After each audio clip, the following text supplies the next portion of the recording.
فرمایا وہ لوگ جو اللہ کی راہ میں اپنا مال خرچ کرتے، آپ نے صدقہ اور خیرات کر دیا، اللہ کی راہ میں اپنے اموال خرچ کرتے، ارشاد فرمایا ثم لا یتبعون ما انفقوا منا ولا اذى اجرهم عند ربهم، یہ شرط لگائی کہ جو لوگ اللہ کی راہ میں صدقہ اور خیرات کرتے ہیں، مال خرچ کرتے ہیں، مگر مال خرچ کرنے کے بعد ان لوگوں کو احسان نہیں جتلاتے اور نہ ہی سخت کلامی، درست رویے یا احسان جتلانے سے انہیں اذیت دیتے، ان کی عزت نفس کو مجروح نہیں ہونے دیتے۔ فرمایا ان لوگوں کے لیے اجر ہے صدقہ اور خیرات کرنے کا اللہ کے ہاں، اور انہی کے عمل کی قبولیت۔ لہم اجرہم عند ربہم ولا خوف علیہم ولا ہم یحزنون۔ اب آپ دیکھ لیں، آپ نے صدقہ خیرات کر دیا، ایک نیک عمل ہو گیا، عبادت ہو گئی، لیکن اس کے بعد شرط ہے اس کی قبولیت کی شرط کہ نہ زبان سے کوئی ایک ایسا لفظ بولے جس لفظ سے، جس پر آپ نے خیرات کی، جس کی مدد کی، جس کی اعانت کی، جس پر یہ بھلائی کی تھی، حاجت روائی کی تھی، ایک لفظ بھی ایسا نہ بولے جس سے اس کے جذبات مجروح ہو جائے، جس سے اس کی عزت نفس پر حرج آ جائے، وہ اپنے آپ کو حقیر سمجھے، چھوٹا سمجھے، اسے احساس گزرے کہ میں لینے والا ہوں۔ نہیں، دیں اور اسے لینے والا ہونے کا احساس نہ ہونے دیں، بلکہ اس امر پہ شکر ادا کریں کہ اس نے قبول کیا، کیونکہ اللہ رب العزت فرماتے ہیں کہ جو کسی شخص کو قرض حسنہ دیتا ہے، خیرات دیتا ہے، وہ اللہ اپنے دست قدرت سے قبول فرماتا۔ آپ پر احسان ہے کہ اللہ رب العزت نے آپ کو اور آپ کی دولت کو اپنے کسی بندے کی ضرورت پورا کرنے کے لیے چن لیا، توفیق دے دیا، یہ آپ پر احسان، اس پر احسان نہ جتلائیں، ایک لفظ بھی نہ بولیں۔ اور عام لوگوں سے، ہر ایک سے جب بات کرو، نرمی سے بات کرو، لطافت سے بات کرو، خوش خلقی سے بات کرو، نیکی کی بات کرو، خوش کلامی کرو، نرم جو بنو، نرم خو بنو، نرم گفتگو کرو اور شائستہ کلام کرو، سافٹ سپیچ۔ آپ کی گفتگو میں آپ کے الفاظ جو لوگوں سے بات کریں، اس کے اندر بھی محبت کی چاشنی ہو، اس کے اندر مودت کی چاشنی ہو، آپ کے گفتگو کے ایک ایک لفظ سے حسن ٹپکے، خوبصورتی، نرمی، اور خوبصورتی ساری نرمی میں ہے، سختی اور درستی یہ بدصورتی۔ اب اس کی آگے اگلی شکل اللہ رب العزت بیان فرماتے ہیں، ارشاد فرمایا الذین ينفقون اموالهم فی سبیل اللہ۔ اب یہ جو نرم گفتگو اور شائستہ کلامی ہے، یہ کیا ہے؟ اور سخت گفتگو اور ناشائستہ کلامی وہ کیا ہے؟ اب اس کے معانی سمجھیں گے قرآن مجید سے۔ فرمایا وہ لوگ جو اللہ کی راہ میں اپنا مال خرچ کرتے ہیں، آپ نے صدقہ اور خیرات کر دیا، اللہ کی راہ میں اپنے اموال خرچ کر دیے، پھر ارشاد فرمایا ثم لا یتبعون ما انفقوا منا ولا اذى اجرهم عند ربهم، یہ شرط لگائی کہ جو لوگ اللہ کی راہ میں صدقہ اور خیرات کرتے ہیں، مال خرچ کرتے ہیں، مگر مال خرچ کرنے کے بعد پھر اس کے بعد ان لوگوں کو احسان نہیں جتلاتے اور نہ ہی سخت کلامی، درست رویے یا احسان جتلانے سے انہیں اذیت دیتے، ان کی عزت نفس کو مجروح نہیں ہونے دیتے۔ فرمایا ان لوگوں کے لیے اجر ہے صدقہ اور خیرات کرنے کا اللہ کے ہاں، اور انہی کے عمل کی قبولیت ہے۔ لہم اجرہم عند ربہم ولا خوف علیہم ولا ہم یحزنون۔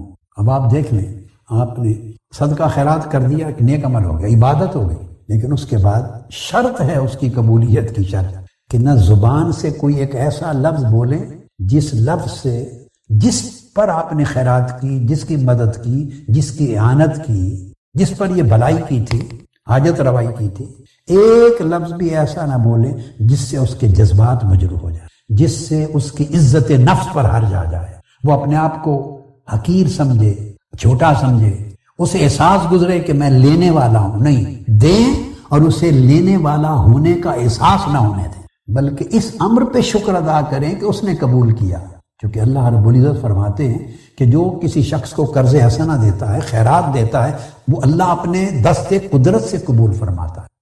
آپ پر احسان ہے کہ اللہ رب العزت نے آپ کو اور آپ کی دولت کو اپنے کسی بندے کی ضرورت پورا کرنے کے لیے چن لیا، توفیق دے دیا آپ کو، یہ آپ پر احسان، اس پر احسان نہ جتلائیں، ایک لفظ بھی نہ بولیں۔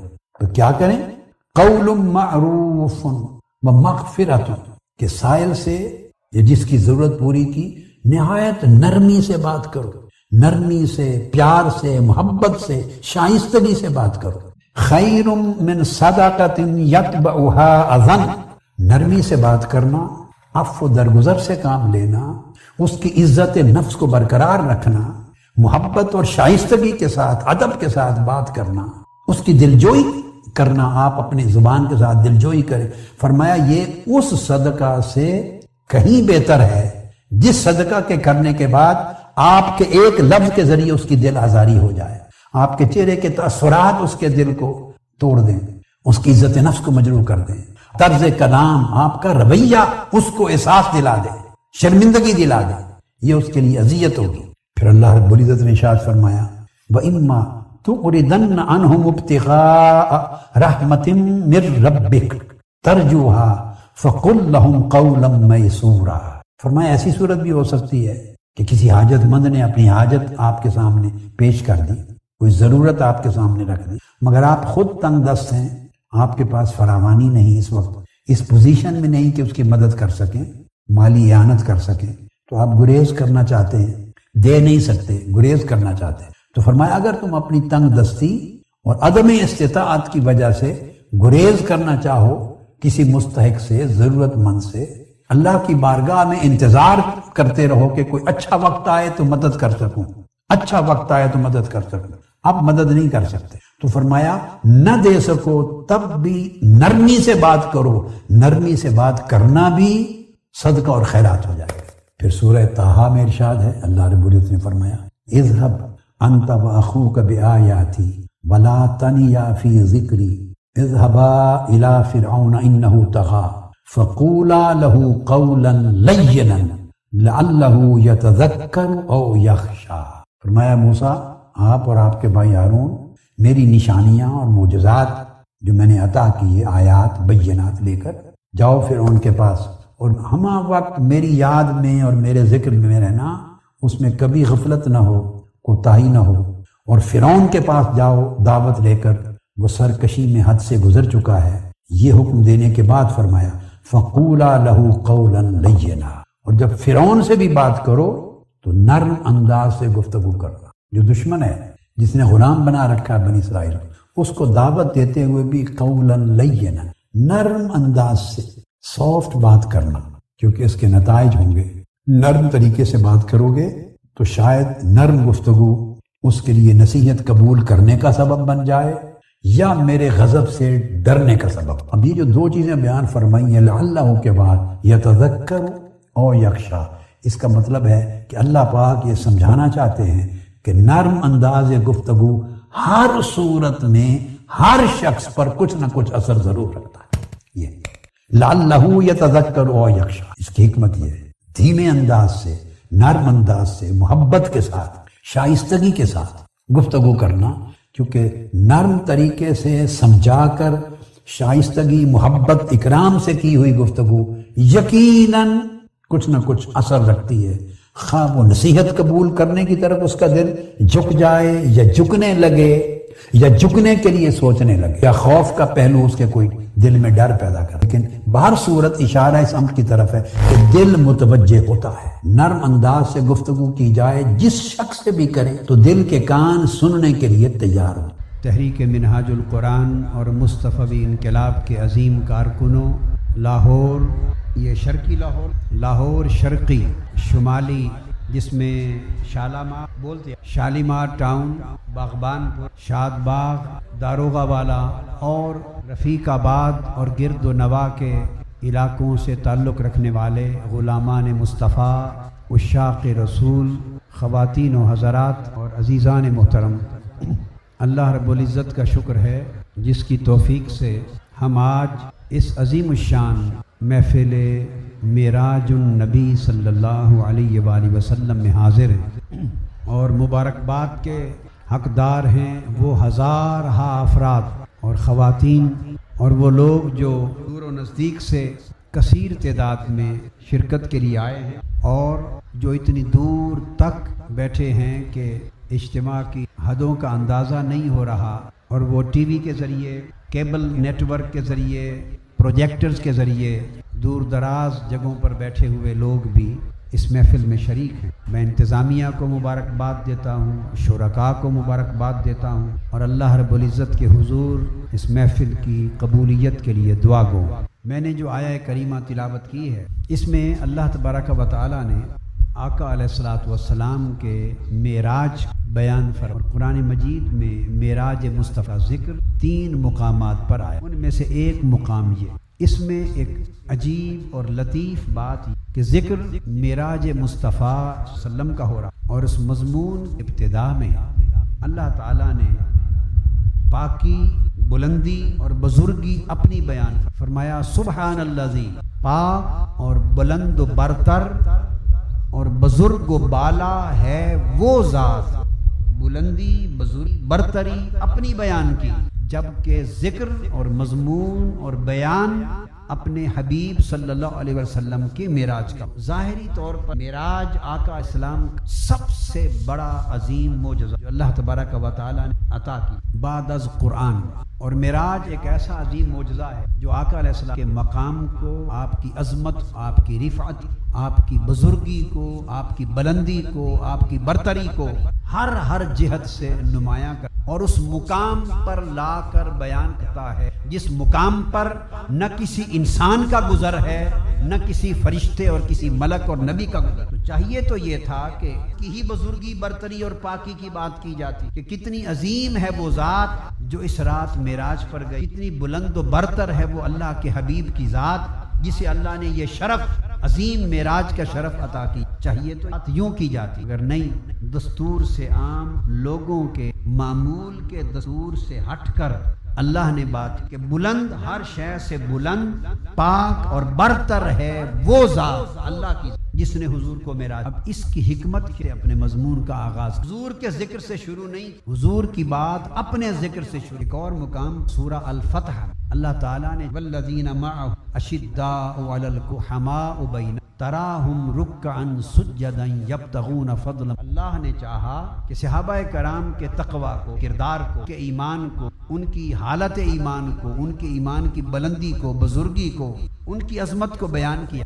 تو ذکر صحابہ کا کرنا چاہتا، مگر ذکر صحابہ اور مضمون صحابہ پر میں جو عنوان قائم، مضمون صحابہ کرام مگر عنوان قائم کیا محمد الرسول اللہ والذین معہ، پھر صحابہ کی بات شروع، محمد اللہ کے رسول، محمد اللہ کے رسول، بیان صحابہ کا ہو رہا ہے، مضمون صحابہ کی عظمت کا ہے، اگر عنوان محمد رسول اللہ کا قائم۔ بالکل کہ جب مضمون عظمت صحابہ کا تھا تو عظمت صحابہ کا عنوان مصطفیٰ تھے، اور فرمایا حبیب جب عظمت صحابہ کا مضمون تھا تو عنوان تو تھا، اب مضمون عظمت مصطفیٰ کا ہے، عنوان میں ہوں گا۔ عنوان کو دیکھ پہچان ہوتی، کسی کو پتہ نہیں ہوتا کہ اندر کتاب بک سٹال پہ لگی ہوتی، مضمون تو اندر کے 500 600 جو بھی ہے، تو آپ کتاب لے گھر کھول کے پڑھیں گے تو تب پتہ چلے کہ اندر مضمون۔ اب آپ خریدتے تو مضمون کی خاطر پر کتاب، تو خریدتے کیا دیکھ، مضمون کر یا عنوان کو دیکھ؟ عنوان اندر کے مضمون کی عظمت کی خبر دیتا، عنوان پتہ دیتا ہے کہ اندر کا مضمون کتنا بلند ہو، تو عنوان کو دیکھ کر ان کا سودا خرید۔ اللہ پاک نے چاہا میرے حبیب کے صحابہ کرام کی جو عظمت ہے یہ سودا لے لیں، تو اللہ نے چاہا کہ صحابہ کرام کی جو جانثار جماعت ہے جن کی وجہ سے اسلام کی سطوت قائم ہے، جن کی وجہ سے اسلام کی تحریک کو فروغ حاصل ہو رہا ہے، اور جن کی وجہ سے اسلام کی فصل میں جن کا خون اپنا پانی بن کے دیا جا رہا ہے، ان صحابہ کرام کی عظمت کا سودا لے لیں۔ سو اس سودے کے لیے عنوان محمد کو بنایا صلی اللہ علیہ وسلم، اور پھر اب لوگوں، اللہ نے چاہا کہ اب لوگ میرے محبوب کی عظمت کا سودا، عظمت مصطفیٰ کے پر ایمان لائیں، حضور کے معراج کے ذریعے جو اللہ نے حضور کو عظمت دی اس عظمت کی معرفت حاصل کریں۔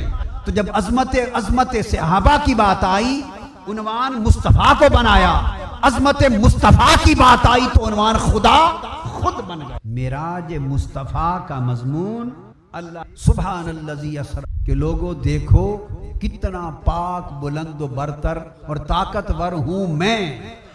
تو عنوان مضمون کی عظمت کی خبر، مضمون کی خبر مل، اور سبحان الذی، پاک ہے وہ ذات، یہ ایک طرح کی قسم بھی عربی ادب کے۔ تو حضور کے معراج کی بات رب اپنی عظمت کی قسم کھا۔ اب یہ معراج مصطفیٰ کا بیان آج کون کر رہا ہے؟ قرآن مجید اللہ کر رہا ہے، اور معراج مصطفیٰ کا بیان اللہ اپنی قسم کھا کر اور اپنی پاکی کی قسم، اپنی بلندی کی قسم، اپنی بزرگی کی قسم، اپنی برتری کی قسم کھا کر اللہ حضور کے معراج کا بیان۔ لوگوں یہ نہیں ہوتے قسم بڑی ہو اور بات ایسا کبھی نہیں۔ کبھی آپ ایک چھوٹی بات کو بہت بڑی قسم کھاتے ہیں۔ آپ اگر کعبے کی قسم کھانا چاہیں اور بات کرنی ہو پانی ٹھنڈا ہے تو کعبے کی پانی، گنبد خضرا کی قسم، اللہ کی، کبھی قرآن کی قسم، ایمان کی قسم، تو کوئی چھوٹی قسم ہوتی۔ جب اللہ کی بزرگی اور برتری کی سبحان اللہ زی آ گئی تو پھر اس سے بڑی قسم قسموں کی کائنات میں کوئی سے آخری قسم۔ آپ بڑی قسم کھا بولیے آقا علیہ السلام کو معراج، بعض ذہنوں میں خیال آتا ہے حضور علیہ السلام جسمانی طور پر معراج نہیں کی، یہ معراج روحانی تھا، خواب میں ذہنوں میں یہ خیال آتا ہے۔ بعض احباب یوں غلطی، معراج خواب میں تھا، یہ روحانی معراج، خواب میں معراج ہو تو خواب میں معراج ہو اتنی بڑی بات عظمت کی نہیں کہ اس کے لیے رب اپنی ذات کی بزرگی کی قسم کھا کے خواب میں معراج ہو، اتنی بڑی بات پیغمبر کی زندگی اور خود خدا کے لیے اتنی بڑی بات نہیں کہ اللہ اس کا خواب کا اپنے نبی کے خواب کر کرے اور اپنی بزرگی اور برتری سبحانیت کی قسم، اس قسم کا اور خواب میں معراج ہونے کا کوئی جوڑ۔ میں نے کہا اگر بڑی قسم کھائی تو کوئی بہت بڑی بات ہو، بہت بڑی بات ہو، خواب میں ہوتا تو یہ اتنی بڑی بات نہ تھی جسے خدا اپنی قسم کھا کے بیان کر۔ خواب بہت سے انبیاء کو وحی ہوتا ہے اور حق ہوتا ہے، ذکر خواب کا ذکر قسم نہیں کر، یہ نبی کے لیے معمول کی بات ہو۔ نے قسم کھائی، پاک ہے وہ، اس لیے پاک ہے، کس شے پاک ہے وہ ذات، بھائی کس شے سے پاک؟ ہر نقص، ہر کمزوری سے پاک، ہر بے بسی سے پاک، ہر نقص اور ہر کمزوری سے، نقص اور کمزوری سے پاک ہونے کا معنی یہ معراج کا بیان فرمایا تو معلوم تھا کہ کچھ لوگ اپنی یہ سمجھیں گے کہ یہ خواب کا معراج، اور وجہ یہ کہیں گے جو روحانی معراج اس لیے کہ جسمانی تو ایک لمحے میں رات کے چند مکہ مسجد حرام سے مسجد اقصی تک اور مسجد سے لے کر آسمانوں تک اور آسمانوں سے عرش معلی اور سدرۃ المنتہا تک اور سدرۃ المنتہا سے لا مقام قاب قوسین او ادنا تک ایک رات کے چند لمحوں میں کوئی جا نہیں سکتا اور جا کے واپس آ نہیں سکتا، یہ ممکن نہیں۔ خالی اگر مسجد حرام سے مسجد، تو یہ بھی ممکن نہیں کہ مکہ سے بیت المقدس تک کوئی جسمانی طور پہ جا کے چلا آئے، ممکن نہیں۔ وہ اعتراض جسمانی معراج کے ناممکن ہونے پر ہوا، ابو جہل نے کیا، ابو لہب نے کیا، کفار مکہ نے کیا، قریش نے کیا، منکرین نے کیا، بلکہ انہوں نے ہاتھ میں بات لے۔ تو جو انکار جسمانی معراج پر کفار مکہ نے کیا، جسمانی معراج کے ناممکن ہونے کا جو خیال آج بعض مسلمانوں کو آتا کہ یہ ناممکن ہے، اللہ پاک نے کہ کوئی کام ناممکن اس لیے ہوتا ہے ناممکن کہ آپ اسے کر نہیں سکتے، وہ آپ کی طاقت سے باہر ہوتا ہے۔ آپ کی جو کام باہر ہو وہ ناممکن ہو، تو کسی کام کا آپ کے لیے ناممکن ہونا یہ آپ کی طاقت میں کمزوری ہے، یہ آپ کی طاقت میں نقص ہے۔ تو فرمایا جو کام آپ نہیں کر سکتے آپ کے لیے ناممکن ہے اس لیے کہ وہ آپ کی طاقت میں نقص ہے، اگر وہ میرے لیے بھی ناممکن ہو تو پھر میری ذات میں بھی نقص ہوا، اور فرمایا میں ہر نقص سے پاک ہوں، ہر نقص سے پاک ہوں۔ لہذا خبردار یہ نہ کہنا کہ یہ سفر معراج ناممکن ہے۔ ممکن کا لفظ ذات کی کمزوری ظاہر کر، اور فرمایا کمزوری ایک نقص ہے اور میں ہر نقص سے پاک ہوں۔ لہذا جو تمہارے لیے ناممکن ہے، اللہ نے فرمایا اگر میرے لیے بھی ناممکن ہو تو پھر میں بھی بندہ ہو گیا، خدا نہ رہا۔ جو تمہارے لیے ناممکن ہے وہ بغیر باپ کے بچہ پیدا ہو جائے، ہم سب کے بولیے بغیر باپ کے ہم سب کے لیے ناممکن ہے، تو ہمارے لیے ناممکن ہے۔ انہوں نے ایک ایسا دعویٰ کر دیا ہے جو ممکن ہے ہی نہیں، کوئی دماغ کوئی عقل ماننے کو تیار نہیں۔ لہٰذا اب ہم ان کی گرفت کر لیں گے، ان کے پاس اس کا جواب نہیں۔ وہ بغلے بجانے لگے، شہر مکہ میں اچھل کود کر کے اعتراض، تنقید، انکار کرنے لگے، شور مچا دیا۔ رب کائنات نے آئے تو اس نے کہا ابو جہل، ابو لہب، منکرین مکہ، معترضین معراج، منکرین معراج، دشمنان مصطفیٰ، شہر مکہ میں شور مچانے والے، خبردار خاموش ہو کے میری بات سنو۔ سب سکتہ ہو گیا۔ فرمایا سبحان الذی اسریٰ بعبدہ، پاک ہے وہ ذات جو اپنے بندے کو لے گئی۔ اس نے کہا خبردار یہ دعویٰ مصطفیٰ نے نہیں کیا، دعویٰ خدا نے کیا ہے۔ فرمایا میرے محبوب نے دعویٰ نہیں کیا کہ بلند و برتر ہوں میں جو معراج پر گیا، یا دیکھو میری عظمت کہ آج رات میں سدرۃ المنتہا اور قاب قوسین تک گیا، یا مسجد حرام سے مسجد اقصیٰ تک گیا۔ ارے میرے محبوب پر تنقید کر کے شور مچانے والوں، میرے محبوب نے تو دعویٰ کیا ہی نہیں، میرے محبوب نے تو اپنی طرف سے کوئی دعویٰ، تو میرے محبوب پہ کیوں زبانیں کھول لی ہیں؟ میرے محبوب پہ کیوں اعتراض کرتے ہو؟ چپ کرو۔ فرمایا مجھے تو مانتے ہو، تعالیٰ آپ کو تو مانتے ہو، آپ کو مانتے ہیں، مشرکانہ طریق پر ہی صحیح، غلط طریقے سے ہی، مگر اللہ کو تو سب مانتے ہیں، صرف ان کا طریقہ۔ تو فرمایا یہ دعویٰ اگر میرا مصطفیٰ کرتا کہ میں معراج پر گیا تو تم جا کے میرے مصطفیٰ سے پوچھتے، حق تھا۔ اب دعویٰ سنو، خبردار کوئی مصطفیٰ کے دروازے پر نہ جائے پوچھنے کے لیے، دعویٰ خود خدا نے کیا ہے، میں نے کیا ہے کہ پاک ہے وہ ذات جو لے گئی۔ مصطفیٰ نے نہیں کہا کہ میں گیا، میں کہہ رہا ہوں کہ میں لے گیا، کہہ رہا ہوں کہ سبحان الذی اسریٰ بعبدہ، میں لے گیا۔ اگر میرا محبوب کہتا کہ میں گیا، میں نے سیر کی، تو تم میرے محبوب۔ اب بات کی ہے کہ میں نے سیر کرائی اور میں لے گیا، اب جانے والے کی بات نہیں، لے جانے والے کی بات۔ اگر اعتراض کرنا ہے تو لے جانے والے پر کرو، زبان کھولنی ہے مجھ پر کھولو، انکار کرنا ہے تو میرا کرو۔ تو قربان جائیں اس رب نے سبحان اللہ جی کہہ کر رخ موڑ دیا کہ اب محبوب کی گلی میں جا ہی کوئی پوچھنے کے، وہاں بورڈ لگا دیا، بھائی ادھر جاؤ، جس نے اعلان کیا، میں نے تو اعلان ہی نہیں کیا، میں نے دعویٰ ہی نہیں کیا، بورڈ لگ گیا۔ دعویٰ خدا نے کیا، اس سے جا پوچھ کہ لے جا سکتا ہے یا نہیں، اس سے لے جانے والے سے لے جا سکتا ہے، اس سے پوچھ اس میں طاقت ہے یا نہیں، اس کے لیے ممکن ہے یا نہیں، جا کے رب سے پوچھ۔ اب رب سے ٹکر کون؟ سبحان اللہ جی کہہ کر اللہ پاک نے آقا علیہ السلام کو ہر اعتراض سے فرمایا جس نے کوئی تیر مارنا ہے، دیکھو اس کی محبت کے محبوب کو کس نے حفاظت، دشمن کی زبان کھلنے سے پہلے محبوب کو بچا لیتا ہے۔ فرماتا ہے اس سے کیوں بات کرتے ہو، آؤ مجھے بات، محبوب سے کیوں لڑائی کرتے، آؤ اگر کر سکتے میں لے گیا۔ اب سبحان کے بعد اسرا لے گیا۔ اب آقا علیہ السلام نے اب آگے کی عظمت سفر، تین طریقے ہوتے ہیں، بولیے کتنے؟ ایک ہوتا ہے کہ دعوت دے دی، بھئی آپ آ جائیں کی دعوت ہے، شادیاں ہوتی دعوت کا کارڈ آ جاتا ہے، تو دعوت کا ہر کوئی پہنچ جاتا، وہ دائیں بائیں پوچھتا بھی رہے، بیٹے آپ یہ بیٹے بس، تو وہ خود پہنچ جا سے دعوت۔ ایک طریقے دعوت دے، یہ عام طریقہ ہے، بڑے بڑے مملکتوں کے سربراہوں کو بھی دعوت، حکومتیں سروں کو دعوت دے، ٹیلی فون کی دعوت دے دی، خط کے ذریعے، ای میل کر، لوگ خود چلے۔ تو میرے محبوب جب دعوت ہوئی شب معراج، تو اس طریقے کو بھی نہیں اب کہ دعوت بھیجنے کے محبوب آ جانا، ایسا نہیں کیا، محبوب ہم انتظار کریں گے کعبہ قوسین پر آ جانا، ایسا بولیے۔ اس سے زیادہ عزت دینی ہو اور زیادہ محبت کا اظہار کر پوری دنیا کو کسی کی عزت سے، اگلا طریقہ ہوتا ہے کہ دعوت دی، بلایا، بلانے کے لانے والے کسی نمائندے کو دیا، راستہ دکھا، چلا جاتا ہے، اور وہ ساتھ، یہ اس سے زیادہ عزت ہو، دعوت بھی ہے اور ایک نجا ہے جو ساتھ لا رہا ہے، یہ پروٹوکول کا آنا، پروٹوکول کا۔ اور ایک اس سے اونچی اور حد ہو جاتی ہے آخری، وہ یہ کہ نمائندہ کس بھیجا؟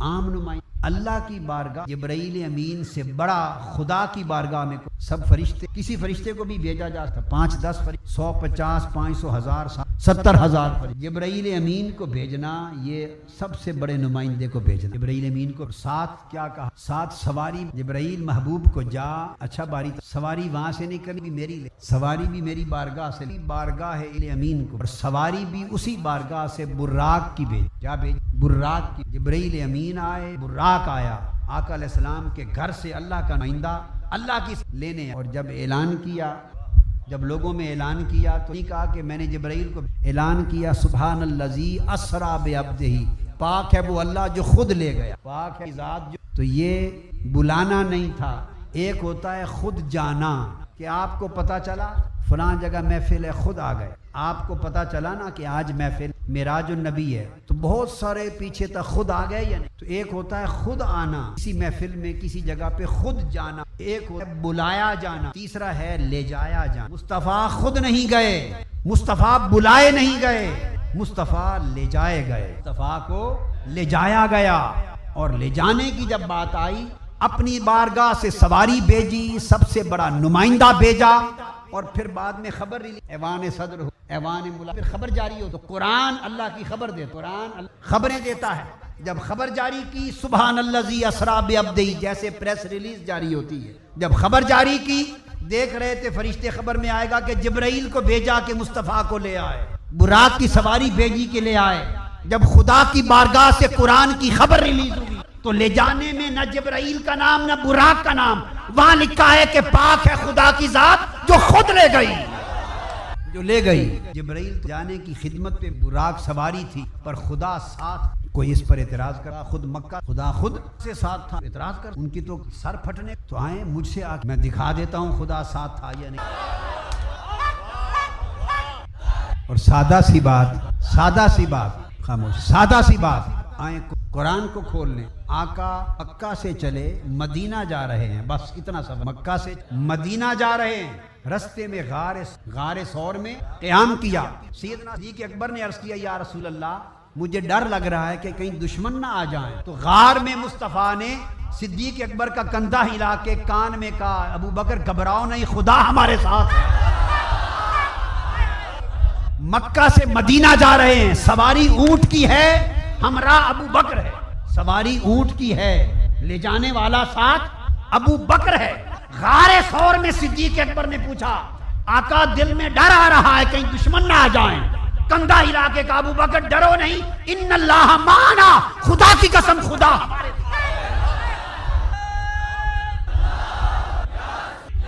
فرمایا ابو بکر ہم دو نہیں جا رہے 3 جا رہے ہیں.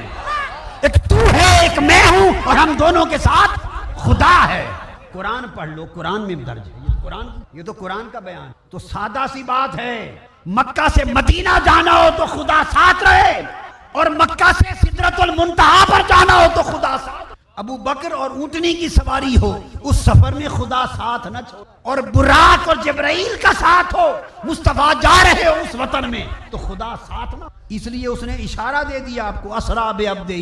پاک ہے وہ ذات من المسجد الحرام الى المسجد الاقصی جو خود مکہ سے لے کر گیا.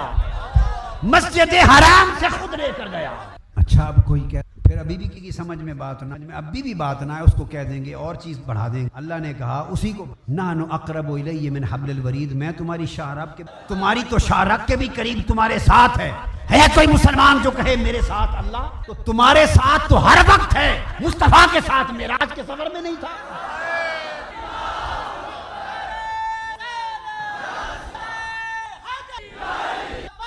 اسرا بعبدہ من المسجد الحرام تہا تک. اب یہاں کوئی اور اعتراض کر اگر یہاں سے لے کر گیا تو ملاقات ہی وہاں لے جانے کی کیا ضرورت. ملاقات یہی کا قصہ ختم ہو جائے. لے جانے کی کیا ضرورت تھی. ہاں تو یہ بھی سن لو. یہ بھی جو کچھ ذہن میں آئے آپ بتا دیا کریں ہم صفائی کریں. اگر یہ خیال آئے کہ یہاں سے لے کر گیا تو ملاقات یہی کر لیتا نہیں اس کا بھی جواب سننے کا محبوب نہیں. ملاقات یہاں نہیں کریں. ملاقات وہاں کریں گے جہاں کوئی نہ ہو.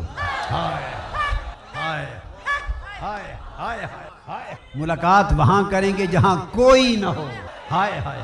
ارے یہ بات کہ ملاقات وہیں کر لیتا کوئی وہی نادان کر سکتا ہے جسے ملاقات ہی کی خبر نہیں کہ ملاقات ہوتی ہے. ملاقات کبھی ہجوم میں ہوتی ہے. یہ ہجوم اہل مکہ کا یہ ہجوم قریش مکہ کا یہ ہجوم منکرین مصطفیٰ کا یہ سرداران قریش کا یہ ان کا ہجوم یہاں یہ دنیا ملاقات. ہائے ہائے. یہ دنیا اشارہ تو دے دیا. اسرا بعبدہ لیلاً رات کو لے گئے. رات اشارہ ملاقات کا تو تھا. رات اشارہ ملاقات تھا. رات اس لیے پوچھئے حضرت داؤد علیہ السلام پوچھئے انبیاء سے اولیاء سے عرفاء سے عاشقوں سے سارا دن گزر جاتا ہے. وہ شام کے انتظار زندگی گزر جاتی ہے. وہ لمحہ موت کی عاشق لوگ زندگی گزر جاتی لمحہ موت کے انتظار میں ہوتے ہیں. موت آپ کے لیے عوام کے لیے موت انتقال ہوتا ہے. عاشقوں کی موت وصال ہوتا ہے. ہم لوگ موت سے ڈرتے ہیں. عاشق لوگ موت کو چاہتے موت کی طرف دوڑتے ہیں کیونکہ موت لمحہ ملاقات ہوتا ہے. موت لمحہ روح جب قفس انصری سے پرواز کرتی ہے تو عاشق عام آدمی کی روح کو ملک الموت موت کا فرشتہ قبض کرنے کے لیے آتا ہے اور کھینچ کے لے جاتا ہے. عاشق کی روح کو 500 فرشتوں کا جلوس لے کر ملک الموت آتا ہے. 500 ملائکہ کا جلوس لے کر آتا ہوتا ہے کہ جب وہ قبض کرنے کا وقت آئے تو پھر فرشتے عاشق کو نغمے سن جنت کے منظر دکھاتے تسبیح کرتے ہیں اور پھر وہ فرشتے آ کر کندھوں کونیوں کو ہاتھوں کو جسم کو اس طرح ٹھنڈے ٹھنڈے نرم نرم ملائم ہاتھوں کے جیسے ماں ہاتھ پھیرتی ہے، ہاتھ پھیرتے ہیں، ادھر جنت بے نقاب کر دی جاتی ہے، ادھر عاشق لوگوں کے لیے اس محبوب کے عشق کے نغمے اعلیٰ پہ جاتے ہیں، وہ بندہ اس کیفیت میں مست ہوتا ہے تو اس طرح روح کو پیار سے نکال کے، اور جب اوپر پہنچتی ہے روح تو جبرائیل امین 70,000 فرشتوں کے ساتھ استقبال کر، عاشق کی ملاقات کیسے، اور سیدھی لے کر عرش میں پیش ہو، اس عاشق کی روح کو وہاں ملاقات نصیب، اور فرمایا جاتا ہے کہ اب میری ملاقات کے سجدہ کر کے روح، حکم ہوتا ہے کہ اب اس سجدہ اور ملاقات کے بعد اس کو قبر میں لے، اس کے بعد مومن کامل عاشق کی روح قبر میں جاتی ہے، پہلے اپنی ملاقات کر کے اس روح کو صاف اور پاک کرتا ہے، بعد میں مصطفیٰ کی ملاقات کے لیے قبر میں بھیجتا ہے، روح کو سیدھی ملاقات مصطفیٰ، دیدار مصطفیٰ کے لیے سیدھا قبر میں نہیں بھیجتے، پہلے عرش پہ لے جاتے ہیں، کون ہے جسم سے نکلتی ہے عرش پہ جاتی ہے، وہاں سے قبر میں، آپ تو جسم کو قبر میں، مگر روح ایک سفر طے کر کے پہلے عرش پہ جاتی، دیدار خدا کر کے دھلتی ہے، پاک صاف ہوتی ہے، اجلی ہوتی ہے، انوار الہیہ کا نیا لباس پہنتی ہے، روح دلہن بن، انوار چھاتے ہیں، اللہ اپنے دیدار کے ذریعے اسے تیار کرتا ہے، اسے سنوارتا ہے، اسے منور کرتا ہے، فرماتا اب یہ روح پاک صاف اور روشن ہو گئی، اب اس قابل ہے کہ میرے مصطفیٰ کا دیدار کرے، اب قبر میں لے جایا جاتا ہے، سوال ہوتے ہیں، پردہ اٹھتا ہے تو مصطفیٰ سامنے آتا ہے، پہلے اپنی حاضری، پھر یہ اسی طرح ہوتا ہے، آپ سمجھیں گے، سوال کریں گے یہ کیسے کہ پہلے اپنی بارگاہ میں بلاتا ہے،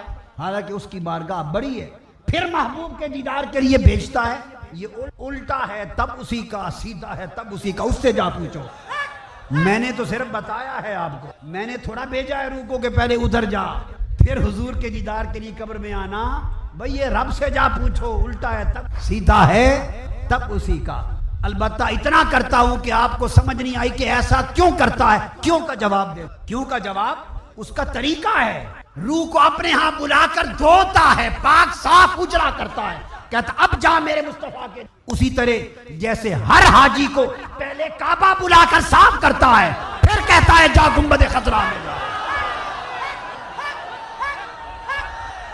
کعبہ بلاتا ہے، رلا رلا کے اجلا کرتا ہے، گناہوں کے دھبے دھوتا ہے، رلاتا ہے، توبہ کرتا ہے، کعبے سے لپٹاتا ہے، خلاف طواف کرواتا ہے، کہتا ہے بندے اب اجلی ہو گئی تیری روح، اب جا میرے یار کی ملاقات، اب آ میرے یار کی ملاقات کے، اب تو مدینہ میں آنے کے قابل، واہ واہ واہ، تو یوں سمجھیں کہ عرش مومن کا کعبہ ہے اور قبر مومن کی مدینہ ہے، تو ملاقات کے لیے وہاں، اور سارا دن ہے بندے کے لیے، یہ تو ہے موت کہ وہ وقت آئے، ان کو پتہ کیوں تڑپتے ہیں، ان کو پتہ ہے لمحہ ملاقات آئے، ایک تو یہ تڑپنا، اور ایک تڑپنا عاشق کا ہر روز شام کے لیے تڑپ، دن مشکل سے گزارتا، ان کے اندھیرے آج ساری مخلوق سو جاتی، اپنے کام کاج کر کے ہر کوئی اپنے اپنے بستر نہا رہے اور مصلی پر کھڑا ہوتا،